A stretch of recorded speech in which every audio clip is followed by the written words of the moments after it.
Recording in progress. بسم اللہ الرحمن الرحیم الحمد للہ رب العالمین والصلاة والسلام علی رسول النبی الکریم اما بعد فاعوذ باللہ من الشیطان الرجیم بسم اللہ الرحمن الرحیم انا انزلناه فی لیلۃ القدر وما ادراک ما لیلۃ القدر لیلۃ القدر خیر من الف شہر تنزل الملائکۃ والروح فیہا بإذن ربهم من کل امر سلام یا حتی مطلع الفجر صدق اللہ العظیم اللہم ربی اشرح لی صدری ویسر لی امری واحلل عقدۃ من لسانی یفقہوا قولی ربی زدنی علما ربی زدنی علما ربی زدنی علما قال النبی صلی اللہ علیہ وسلم اللہم بارک لنا فی رجب و شعبان وبلغنا رمضان اللہم صلی علی محمد النبی الامی وازواج امہات المؤمنین وذریتی وآل بیت کما صلیت علی ابراہیم انک حمید مجید اللہم رب اشرح لی صدری ویسر لی امری واحلل عقدۃ من لسانی یفقہوا قولی ربی زدنی علما ربی زدنی علما اللہم صلی علی محمد النبی الامی وعلی آلہ وصحبہ وبارک وسلم۔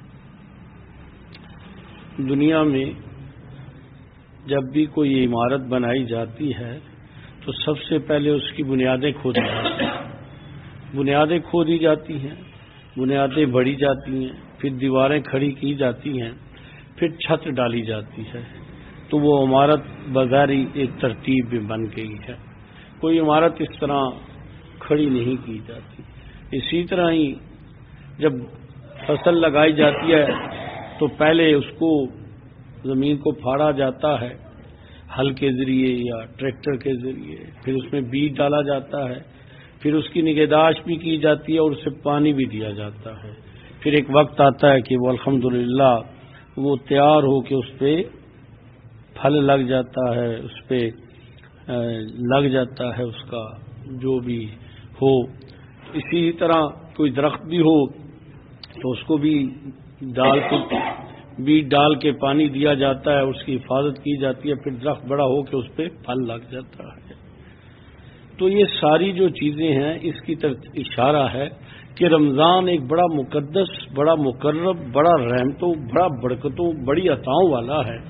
تو رمضان کی تیاری جو ہے نا اس سے پہلے شروع ہو جائے۔ ایسا نہیں ہے کہ ایک دم جناب رمضان تیار مل گیا، اس طرح نہیں، بلکہ تیاری کرنی پڑتی ہے رمضان کی، اور رمضان کی تیاری رجب سے ہی شروع ہو جاتی ہے۔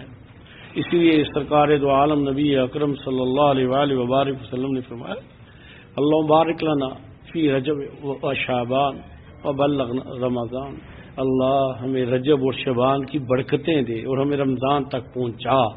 یعنی ایسا ہے کہ جیسے ایک آدمی مکان بناتا ہے تو کہتا ہے اللہ کرے کہ یہ تیار ہو جائے، میں اس میں آ جاؤں، بس جاؤں، اس میں رہ جاؤں۔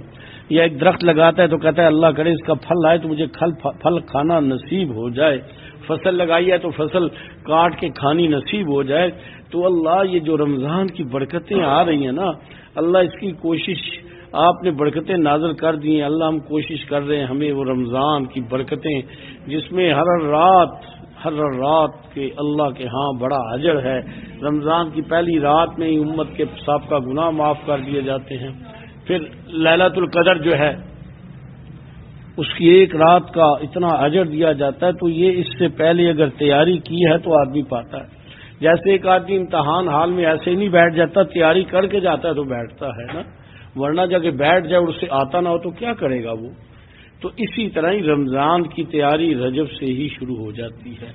رجب احادیث مبارکہ میں ہے، امی جان سیدہ عائشہ صدیقہ رضی اللہ تعالی عنہ فرماتی ہیں کہ جو ہی رجب آتا تو رسول اللہ صلی اللہ علیہ وسلم کے اعمال کی ترتیب بدل جاتی ہے۔ رجب شعبان میں آپ کثرت سے نفلی روزے رکھتے، آپ راتوں کا اٹھنا زیادہ کر دیتے، اعمال زیادہ کر دیتے۔ ایک روایت میں بھی ہے کہ رجب اور شعبان میں اللہ کے ہاں سے اجر بھی زیادہ ہے، اور سیدنا عمر فاروق رضی اللہ عنہ فرماتے ہیں کہ ان مہینوں میں گناہ کرنا بھی شدید ہے، اجر بھی زیادہ ہے اور گناہ کرنا بھی شدید ہے۔ تو یہ دو چیزیں آپ نے غور کیا ہے، اجر بھی زیادہ اور گناہ شدید، گناہ کی وجہ سے گناہ چھوڑنا آسان ہوتا ہے، یعنی یہ بھی ایک نیکی ہے۔ جیسے لکھا ہے نا کہ حرام جو ہے نا کہ جو دلیل قطعی سے ثابت ہو، جس کے کرنے میں گناہ اور نہ کرنے میں ثواب ہے نا. تو جب آدمی گناہ چھوڑتا ہے تو یہ بھی ایک نیکی ہے. گناہ کے چھوڑنے کی وجہ سے اس کو اجر دیا جاتا ہے، اس کو اس کا پھل دیا جاتا ہے. اور جیسے حدیث مبارکہ میں ہے کہ ایک آدمی کی نگاہ اٹھی کسی غیر محرم پہ تو اس نے اپنی نگاہوں کو جھکا لیا ہے نا. اب اس نے اپنی آنکھیں بند کر لی، جھکا لی، ضرور بالضرور اللہ اس کا اجر، اس کی نماز میں اسے ایسی کیفیت دے گا، ایسی اسے ایک حالت نصیب ہوگی جس کی لذت کو وہ پائے گا. تو کوئی بھی گناہ بڑا ہو یا چھوٹا ہو، جو بھی آدمی اس سے بچتا ہے یہ بھی ایک نیکی ہے اور اس پہ بھی ایک اجر ہے. اور علماء نے لکھا ہے کہ گناہوں سے اپنے آپ کو بچانا یہ صبر کی اعلیٰ قسم ہے. صبر کی اعلیٰ قسم ہے کہ اس کا دل چاہ رہا ہے، نفس چاہ رہا ہے اور صبر کرتا ہے کہ اللہ کا حکم نہ ٹوٹ جائے، رسول اللہ کا طریقہ نہ چھوٹ جائے. تو وہ جب اس پہ صبر کرتا ہے، اس کو چھوڑتا ہے، تو اس پہ اللہ کو اس پہ ثواب بھی ہے، اجر بھی ہے، اور اللہ اسے ثواب، اس کا صبر کا ثواب بھی عطا فرمائیں گے. تو بھئی رجب میں جہاں نیکیوں کا بڑھ جانا، برکتوں کا بڑھ جانا، نیکیوں کا اجر زیادہ ہو جاتا ہے، وہاں اس موسم میں رجب شعبان میں گناہوں کو اس کی سزا بھی زیادہ ہے، گناہوں پہ گرفت بھی اللہ کے ہاں سے زیادہ ہو جاتی ہے. تو رجب سے ہی آدمی کو چاہیے کہ اپنی ترتیب کو بہتر کرے. دیکھیں عموماً لوگ تلاوت میں خاصی کمزوری پائی جاتی ہے. اچھے اچھے دینداروں میں بھی ان کے موبائل 8 سے 10 گھنٹے میں میسج میں وہ نہیں تھکتے. بعض تو جب میچ ہو رہے ہوں تو ان کو تو راتوں کا بھی نہیں پتہ چلتا ہے، صبح بھی ہو جاتی ہے، اور اسی طرح دن میں بھی. لیکن کسی سے پوچھو کہ کوئی کہتا ہے جی میں وہ ترجمہ پڑھ لیتا ہوں، کوئی کہتا ہے وہ تفسیر دیکھ لیتا ہوں 5-7 منٹ. بھئی ایک پڑھا بھی نہیں پڑھا جاتا. آدھا گھنٹے کی بات ہی ہے نا، آدھا گھنٹہ رمضان اس کو قرآن کو نہیں دیا جاتا ہے نا. اسی طرح ذکر اذکار صبح کے، پھر درود شریف ہے. تو اس کے لیے ہمارے پاس وقت نہیں ہوتا. لیکن باقی کاموں کے لیے جو لوگ دکاندار ہیں اور ریٹیلرز ہیں وہ تو بعض 16-18 گھنٹے دکان کی سیٹ پہ بیٹھتے ہیں، بعض تو 20 گھنٹے بیٹھتے ہیں، میں نے دیکھے ہیں. پتہ نہیں کیسے نیند پوری کرتے ہیں، بس وہیں کھا پی لیتے ہیں. اللہ جل شانہ معاف کرے. ایک دفعہ میں دکاندار کے پاس گیا تو اترا، میں نے کہا پتہ نہیں کہاں اتر گیا، تو ایسی دکان کے ساتھ بیٹھ کے وہاں سے پیشاب کر کے پھر آگے بیٹھ گیا. تو میں نے بڑی عبرت ہوئی اسے دیکھ کے، یار اتنی بھی آدمی کی مت نہیں ماری جانی چاہیے نا. تو یہ مت ماری جاتی ہے آدمی کی نا دنیا کی محبت میں، آدمی کو پھر کچھ نہیں رہتا، نشہ آ جاتا ہے ایک. تو بھئی یہ رجب سے ہی نا آپ اپنے رمضان کی تیاری کو، سپارے کو بڑھانا شروع کریں. شعبان میں اور بڑھا لیں، رمضان میں خود بخود بڑھ جائے گا. آپ ترتیب میں پھر اللہ سے رمضان میں یہی دعا کرنی ہے، اللہ یہ جو شروع ہے اس سے کم نہ ہو. دیکھنا کسی کی تنخواہ ہو اگر کم ہو جائے تو اس کو تو بڑا برا لگتا ہے، یا کسی کی سیل ہے، دکاندار ہے، کم ہو جائے تو کتنا برا لگتا ہے. لیکن ہمارے اعمال کم ہو جاتے ہیں، ہمیں فکر نہیں ہوتا. جو آدمی تہجد گزار ہے اس کی تہجد چھوٹ جائے تو اسے تو بڑا صدمہ گزرنا چاہیے. تہجد تو وہ وقت ہے جب اللہ خاص بندوں کو اپنے سامنے کھڑا کر لیتا ہے اور اس پہ انہیں اجر دیا ہے. آخرت میں جو اجر دیا جائے گا دنیا میں بھی اجر دیا جاتا ہے. لیکن ایک آدمی کی چھوٹ رہی ہے تو اسے دیکھنا. ایک آدمی ہے، بادشاہ اسے بلاتا تھا، بادشاہ نے بلانا چھوڑ دیا اور باقی لوگوں کو بلایا، تو اس کو کتنی تکلیف گزرے گی کہ مجھے نہیں بلایا. تو اسی طرح اعمال کے چھوٹنے پہ اگر تکلیف ہوتی ہے تو اس کا مقصد ہے کہ دل میں درد ہے، احساس ہے، اور اگر یہ چھوٹ گیا. اور اسی طرح نمازیں ایک دم نہیں چھوٹا کرتی کسی کی بھی. پہلے نوافل جاتے ہیں، پھر سنتے جاتی ہیں، پھر اہتمام فرضوں کا بھی جاتا ہے، پھر آگے پیچھے ہوتا ہے، پھر کبھی قضا کر لی، کبھی ادا کر لی، کبھی 2 پڑھ لی، پھر آہستہ آہستہ نمازیں بھی چھوٹ جاتی ہیں. اسی طرح قرآن مجید بھی اسی تلاوت چھوٹنا شروع ہو جاتی ہے آدمی کی. جب تک آپ اہتمام والا کام کریں گے نا، اہتمام ہر عمل کا، نمازوں کا، تلاوت کا، ذکر کا، درود شریف کا، تسبیحات کا، نیکی کے کام کا، لوگوں کو تبلیغ کا، لوگوں کو ترغیب کا، گناہوں سے بچنے کا، جب آپ اہتمام کریں گے نا تو اہتمام جو ہے نا اس کی ترتیب دیکھیں. قرآن مجید میں اللہ جل شانہ نے نماز کو 2 طرح سے، یحافظون، خاشعون، 2 علیحدہ علیحدہ جگہ فرمایا. یحافظون سے مراد ہے حفاظت کرنے والے، حفاظت سے مراد ہے اہتمام کرنے والے، اور خاشعون سے مراد نماز کی حالت کے اندر خشیت ہو. علماء نے لکھا ہے کہ جو بندہ اہتمام کرتا ہے نا نمازوں کا، وضو کا اچھا اہتمام کرتا ہے، پہلے نماز سے نفل پڑھ لیتا ہے، سنتے پڑھ لیتا ہے، تو اس کی نماز میں خشیت آ جاتی ہے.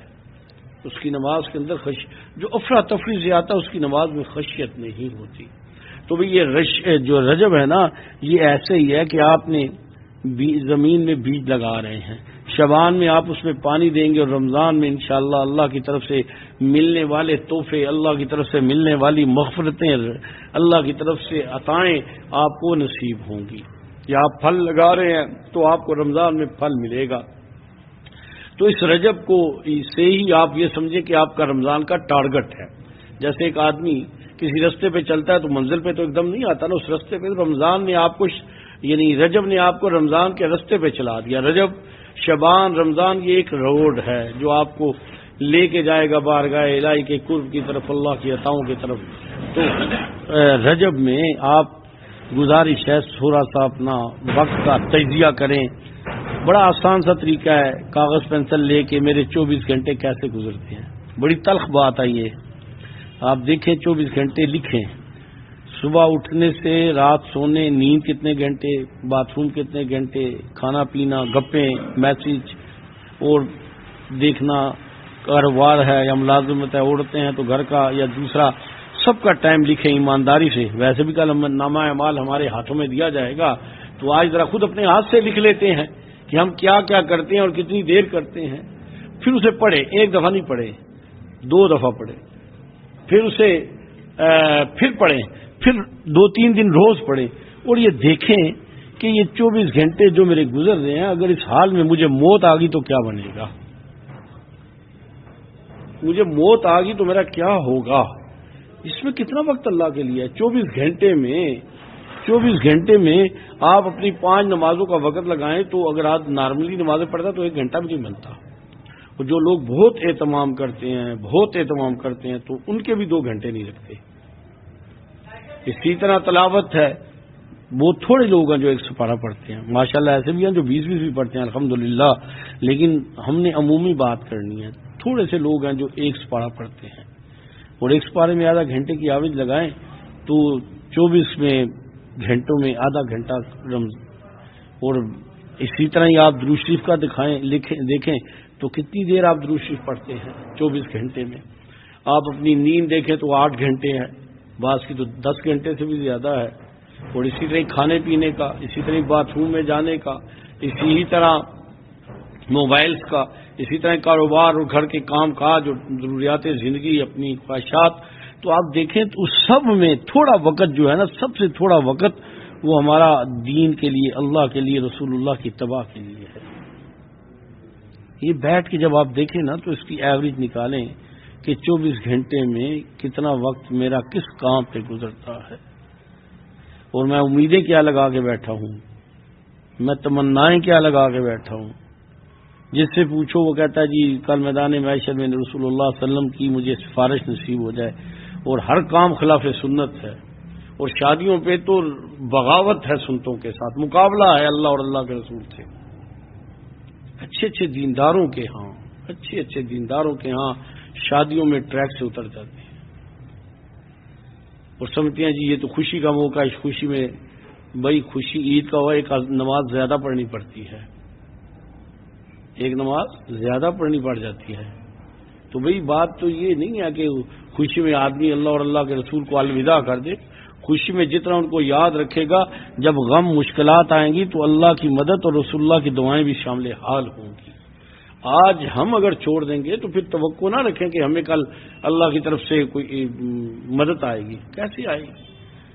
تو بھئی گزارش ہے بس اتنی سی کہ رجب کو ایک قیمتی مہینہ سمجھے اور سمجھے کہ بس یہ جو گزر رہا ہے نا، ایک دن بڑا قیمتی دن گزر رہا ہے اور میں نے کچھ نہیں کیا. ایک کام، دوسرا ایک کام تھوڑا سا اور کریں. روز رات کو لیٹنے سے پہلے آج میرا دن کیسا گزرا. یہی رات اگر میری آج آخری رات ہو جائے تو کیا میں اللہ کو منہ دکھانے اور رسول اللہ کے سامنا کرنے کے قابل ہوں؟ سارا دن میں نے کیسے گزارا ہے، کس طرح کا گزرا ہے. روز کے اعتبار سے جب آپ اس کو کرنا شروع کریں نا انشاءاللہ روز کے اعتبار سے، تو آپ دیکھیں گے انشاءاللہ کہ آپ کے اعمال میں نا بہتری اور اچھی صورت پیدا ہونا شروع ہو جائے گی. آپ کو انشاءاللہ خود محسوس ہوگا کہ اللہ کے کتنے انعامات ہیں، اللہ کی کتنی عطائیں ہیں. اور پھر کتنا اللہ کا فضل ہے آپ پہ، اور جو خوشیاں دی ہیں ان کی لذت محسوس ہوگی، اور اگر اللہ کی طرف سے غم، تکلیف، بیماری آ گئی تو اس میں بھی اللہ کا ساتھ نصیب ہوگا، اللہ کی مدد نصیب ہوگی، اللہ اس میں بھی آپ کے ساتھ ہوں گے۔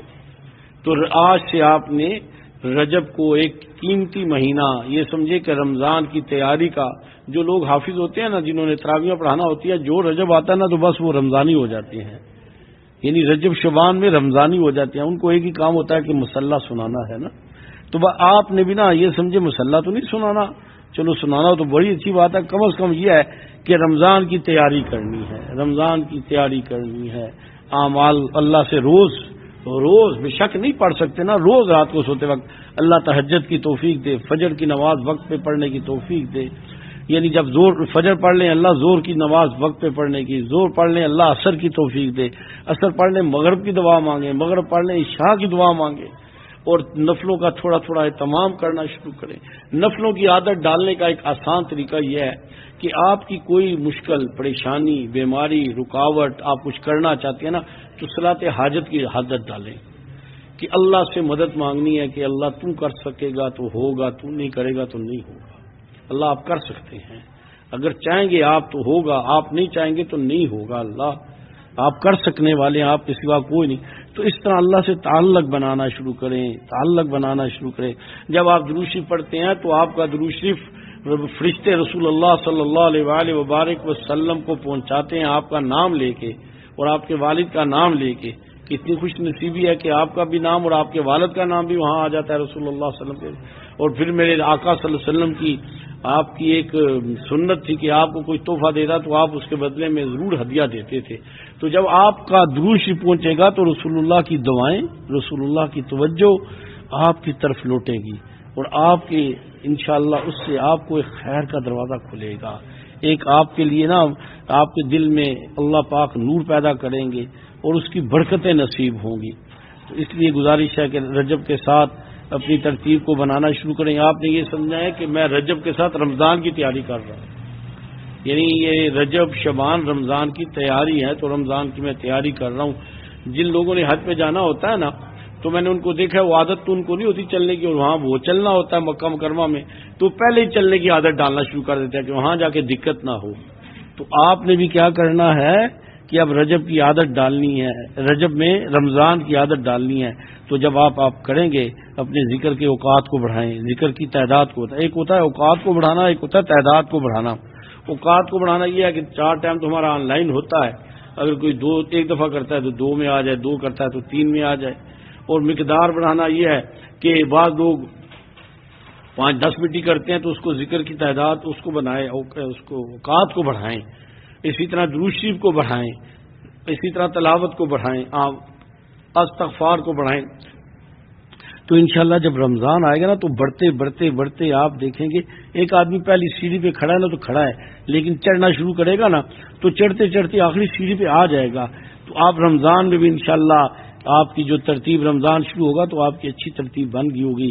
اللہ مجھے، آپ کو، ہم سب کو اس کی توفیق عطا فرمائے کہ ہم اپنی زندگی کو، اپنے لمحات کو، اپنے وقت کو، اپنے مال کو قیمتی بنائیں اور اپنی اولادوں کی زندگیوں کو قیمتی بنائیں، جیسے ہمیں ان کی دنیا کی فکر، ان کی شادیوں کی فکر، ان کے کاروبار کی فکر، ان کی ایجوکیشن کی فکر، ہمیں ان کی قبر اور آخرت کی فکر بھی لگ جائے۔ ان کے کیا بنے گا ان کے ساتھ، کیا بنے گا ان کے ساتھ۔ دیکھیں ایک بچی ہے، جوان بچی ہے، اس کو کانٹا بھی چبھ جائے تو ماں باپ بھاگے پھرتے ہیں، کل اسے بیڑیاں پہن جائیں گی اور ہتکڑیاں لگ جائیں گی اور دھکے دیے جائیں گے، نہ ماں کچھ کر سکے گی نہ باپ کچھ کر سکے گا، تو اس وقت کیا بنے گا؟ یا قبر میں وہ چیخ کے پکارے گی تو کون اس کی مدد کو جائے گا؟ تو اللہ ہم سب کو اس سے بچائے۔ اللہ کرے کہ دنیا میں جو اللہ نے ہمارے گھرانے بنائے ہیں یہ جنت کے گھرانے بن جائیں، جنت میں ہم ایک قافلے میں رسول اللہ کے ساتھ جائیں، اس دن کوئی پیچھے رہ نہ جائے، لیکن اس کی محنت آج کرنی پڑے گی۔ اللہ مجھے، آپ کو، ہم سب کو اس کی توفیق عطا فرمائے اور اللہ پاک ہمارے گناہوں کو معاف فرما دے۔